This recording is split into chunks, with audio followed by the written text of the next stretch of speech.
नमस्कार दोस्तों, मैं हूं दिनेश के वोरा। स्वागत है आपका न्यूज टाइम एसएस न्यूज के इस लाइव अंक के अंदर। दोस्तों, 3 दिसंबर के रिजल्ट तो आ चुके हैं। गहमा गहमी इस समय काफी ज्यादा है। कुछ ऐसे चेहरे जो ओवर कॉन्फिडेंट थे, उन्हें गहरी निराशा का सामना करना पड़ा है। उसमें कमलनाथ भी हैं, भूपेश बघेल भी हैं और कुछ हद तक गहलोत भी हैं।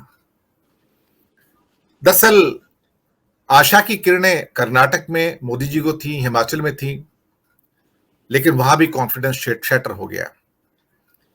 दरअसल कभी कभी जो ओवर कॉन्फिडेंस होता है वही इंसान की हार के लिए जिम्मेदार बन जाता है। तो अति आत्मविश्वास जो होता है वो भी घातक है। मुझे लगता है विश्वास तो होना चाहिए, लेकिन अति आत्मविश्वास ये इंसान को डिगाने के लिए काफी है। आज भूपेश बघेल बैठकर सोच रहे होंगे कि मैं आखिर हारा तो हारा कहां। हो सकता है कमलनाथ भी सोच रहे होंगे कि मैं हारा कहां। दरअसल हार के बाद ही इंसान इंट्रोस्पेक्ट करता है। मैं ये मान के चलता हूं कि सन त्जू की जो किताब है आर्ट ऑफ वॉर, जब जब आप अपने अपोनेंट को कमजोर समझते हैं, जब जब आप समझते हैं कि आपकी जीत निश्चित है, तब तब आप हार का सामना करते हैं। जब भी आप अपने विरोधी को, विपक्ष को, दुश्मन को अंडर एस्टिमेट करते हैं, वहीं से आपकी हार का प्रोसेस प्रारंभ हो जाता है। कहते हैं ना, मोहब्बत और जंग में सब कुछ जायज है। तो मेरा कहने का तात्पर्य सिर्फ इतना है कि कभी किसी को अंडर एस्टिमेट ना किया जाए, कभी किसी को बहुत ज्यादा कम करके ना आंका जाए। ये हो सकता है कि आप अपने लोगों के साथ बैठ के हुंकार भरते हैं और उनको मोटिवेट करने के लिए आर्मी के अंदर इस किस्म की चीजें होती हैं कि जागते रहो, हिम्मत होनी चाहिए, आगे बढ़ो, हम तुम्हारे साथ हैं। लेकिन सेना कौन सी जीतती है? वो सेना जिसका लीडर पीछे खड़े होकर बोलता हो कि तुम आगे बढ़ो, मैं तुम्हारे साथ हूं, वो सेना कभी नहीं जीतती।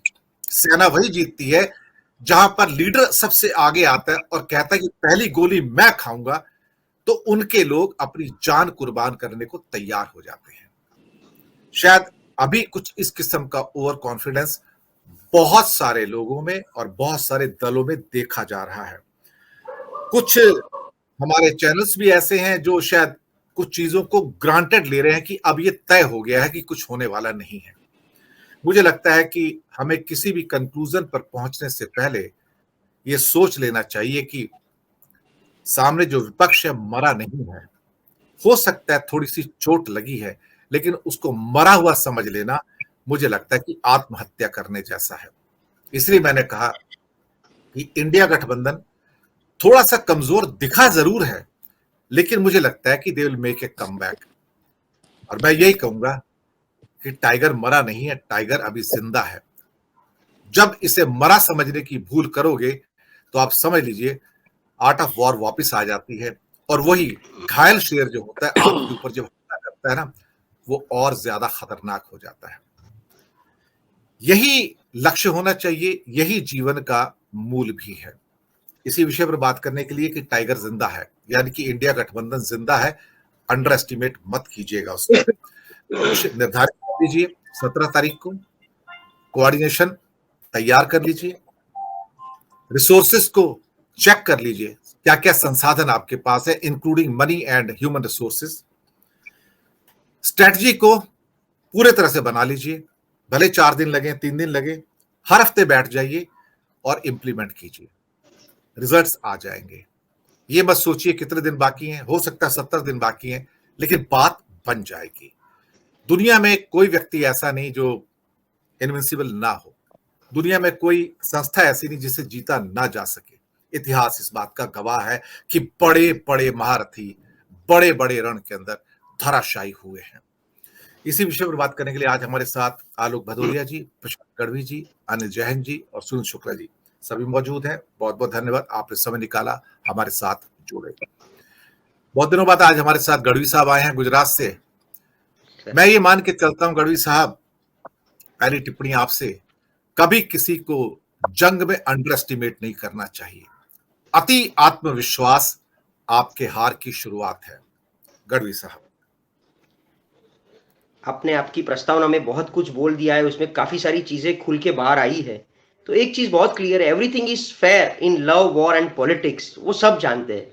और दूसरी बात कि कभी दुश्मन को कमजोर नहीं आंका जाता है। मतलब आप आपके किसी अंगत मित्र को आप अंडर एस्टिमेट कर सकते हो, बट दुश्मन को कभी नहीं। और खास करके पॉलिटिकल राइवलरी और रिवॉल्यूशन में तो कभी नहीं। जिसने किया है उसका आज तक अंदाजा मतलब निकल चुका है। तो हम गुजराती में बोलते हैं, मतलब चुनाव को गुजराती में चूंटणी बोलते हैं। तो टणी मतलब जो अपने आप में जो ईगो रखता है, तो चूंटणी मतलब क्या कि अच्छे अच्छों की टणी निकाल देता है, उसको चूंटणी बोलते हैं। और वो कौन निकाल देता है? वो जनता निकालती है, वो आपका नेचर निकालता है, वो आपकी पर्सनालिटी निकालता है। इसलिए हम इसको ऐसे बोलते हैं कि अच्छे अच्छों की निकल जाती है। सो ओवरऑल टाइगर अभी जिंदा, डेफिनेटली किसी का एक ग्राफ होता है, वो बढ़ता जा रहा है, और एक साइन वेव होता है। लाइफ और पॉलिटिक्स वो दोनों साइन वेव पे काम करती है, कि जैसे ऊपर भी जाता है उतना नीचे भी आता है। पिछले 70 साल में हमने वो कांग्रेस का भी वो हाल देखा है। टाइगर अभी जिंदा है के फॉर्म में मेरी टिप्पणी ऐसी रहेगी कि डेफिनेटली 2014 और 19 के बीच में टाइगर थोड़ा झुक गया था। ये जंगल में सर दो ही बड़े आदमी रहते हैं, एक टाइगर होता है, एक शेर होता है, और वो दोनों को अपने अपने में झगड़ना रहता है। तो हमारे यहाँ भी एक शेर है, एक टाइगर है। वो टाइगर थोड़ा दुबला हो चुका था, थोड़ा शायद बैकफुट पे गया है, थोड़ा आराम कर रहा था। टाइगर जिंदा हुआ भारत जोड़ो यात्रा से। वो हम सबको एक्सेप्ट करना पड़ेगा कि भारत जोड़ो यात्रा तक, क्योंकि तब तक तो कोई फोकस नहीं था। शायद वो लोग भी अंडर एस्टिमेट कर रहे थे। 2014 में जब मोदी जी की एंट्री हुई, तब कांग्रेस को भी ऐसा लगा होगा कि यार ये तो 5 साल है, कैसे करेंगे। बीजेपी में उतना हमने देख लिया है, वाजपेयी वाली बीजेपी, वो उतना नहीं कर पाएंगे, तो एक 5 साल दिया है, चलने दो, कैसे करते हैं। लेकिन फिर जो उनका झुकाव लोगों के प्रति, उन लोगों का झुकाव उनके प्रति जब बढ़ता गया, और एक स्टेट भी हारते गए, तब उनको पता चला। वरना मतलब वो लोग अंडर एस्टिमेट करते थे एक जमाने में कांग्रेस नरेंद्र मोदी को। अभी आज रिवर्स सिनारियो है। तो अभी सेम चीज विथ मोदी जी, कि आपके आने के बाद पहले 5 साल मतलब 2018 के बाद के हर एक चुनाव ले लो, तो बीजेपी और कांग्रेस की अच्छे से अच्छी कांटों की टक्कर रही है। हार जीत सिर्फ 2-4% में हुई है आज की तारीख में भी। मतलब एक मध्य प्रदेश या छत्तीसगढ़ को बात करके देखो तो वोट प्रतिशत क्या है, 2%, 3%। भले जो जीता वही सिकंदर, बट उनकी मतलब फाइट, उनकी विल वो अभी भी उतनी ही है। एक क्लासरूम का एग्जांपल देता हूं कि हमको सबको कहीं मार्क्स लाने होते हैं तो 100 में से 35 ही लाना है, पास बोलते हैं। डिस्टिंक्शन से पास नहीं होंगे तो चलेगा, 35 ही लाना है। तो कुछ लोग ऐसे हैं जो लास्ट मोमेंट पे पढ़ के, कुछ रट्टा मार के, कुछ जुगाड़ करके, कुछ पेपर फोड़ के 35 ले आते हैं। कुछ लोग ऐसे होते हैं बहुत मेहनत करते हैं, लेकिन फंडामेंटली जब वीक होते हैं, वो फॉर्मूला या इक्वेशन ही नहीं लिख पाते हैं, तो वो 35 तक भी नहीं पहुंच पाते, 30 पे आके अटक जाते हैं, 32 पे आके अटक जाते हैं। तो अभी वो सिचुएशन कांग्रेस की है, जो 30-32 पे आके अटक जाती है, उनको 35 पे पहुंचना है, उनकी मेहनत जारी है। और ये साइन वेव में कभी उनका भी ग्राफ ऊपर आएगा, किसी का मतलब परमानेंट नहीं है यहाँ पर। डेफिनेटली मोदी जी को अभी ऐसा है, देखिए वो भी, उनकी भी एक चाल देखिए आप, कि वो स्टेट में जाके अपने लीडर का, बीजेपी के लीडर के बारे में तो बात नहीं करते हैं, एट द सेम टाइम वो कांग्रेस के लीडर की भी बात नहीं करते, वो सीधी राहुल गांधी से अपनी मतलब कंपैरिजन कर देते हैं, जो पहले नहीं करते थे। अभी वो करना शुरू कर दिया है। वो क्लियर कट है कि उनको खुद को, और जिस तरीके से वो राहुल गांधी के पीछे पड़ जाते हैं, प्रियंका गांधी, और हर उनकी सभा में, उनकी रैली में जब वो कांग्रेस को ही कोसते हैं, तो बहुत क्लियर है उनको एक ही चीज का खौफ है, वो है कांग्रेस या राहुल गांधी, उनके अलावा किसी से वो डरते नहीं है। तो वो क्लियर कट है, वो डर रहना चाहिए, है, रहेगा भी। कांग्रेस के पास वक्त बहुत कम है।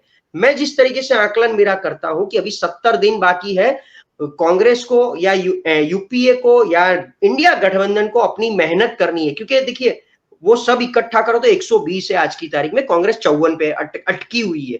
273 का मैजिक फिगर है, वहां तक पहुंचना है उनके लिए। उनके पास आज की तारीख में रणनीति नहीं है, उनको प्रेम मिला है, उनको सबसे एक अवकार मिला है, लेकिन वो प्रेम नहीं मिला है जिससे वो 273 पार कर सके। उसके लिए उनको बनाना है। तो मैं ऐसा क्लियर मानता हूं कि अभी भी रूरल एरिया ऐसा है जो कांग्रेस को पसंद करता है, जो इंडिया गठबंधन के नेता को पसंद करता है। तो उनको वहां फोकस करके वो 70 दिन लग जाना है। मतलब ये फाइनल बोर्ड एग्जाम है, क्योंकि इस बार अगर ये चूक गए, ये बस मिस हो गई तो काफी सारों की राजकीय कारकिर्दी खत्म हो जाएगी, क्योंकि जिसमें नीतीश कुमार भी आते हैं, जिसमें लालू यादव आते हैं, जिसमें शायद अखिलेश यादव भी आते हैं, तो वो सब ध्यान रख के उनको फोकस करना है और सामने वाले के प्रति मतलब उतनी ही टफ फाइट देनी है।